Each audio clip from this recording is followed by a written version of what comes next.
एक समय की बात है। एक गांव में दो मित्र रहा करते थे। दोनों पड़ोसी भी थे। संजोगवश दोनों के घर में संतान नहीं थी। दोनों घर की स्त्रियां औलाद पाने के लिए व्याकुल थी।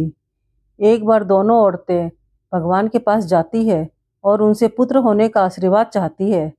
तब भगवान उन दोनों स्त्रियों की परीक्षा लेने के लिए उनसे कहते हैं, अगर तुम लोग वैसे बालक जिसके सिर पर जन्म के ही बाल हों, अर्थात जिनका अभी तक मुंडन संस्कार ना हुआ हो, वैसे बालक के सिर के कुछ बाल उखाड़ कर जो लाएगी, उसे मैं पुत्र होने का आशीर्वाद दे दूंगा।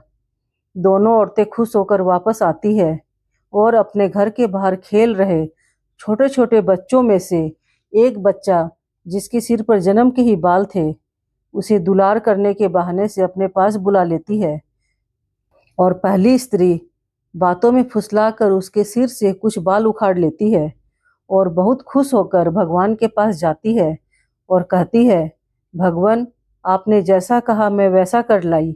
ये देखिए, मैं बाल ले आई हूँ। अब आप मुझे बच्चे होने का आशीर्वाद दीजिए। उधर दूसरी स्त्री भी एक बालक को अपने पास बुलाती है। उस मासूम से बच्चे के कंधे तक घुंघराले बाल फैले हुए थे। उसके बुलाने पर जब बच्चा उसके पास आता है तो वो भी उसी बहाने से उसके बाल उखाड़ने के लिए हाथ में लेती है, लेकिन उससे बाल उखाड़े नहीं जाते हैं। उसके हृदय में ममता उमड़ पड़ती है। नहीं नहीं, इस मासूम से बालक का मैं केस नहीं उखाड़ सकती। मैं इसको पीड़ा नहीं दे सकती।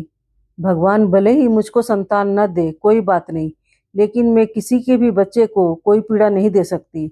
और वह खाली हाथी भगवान के पास जाती है।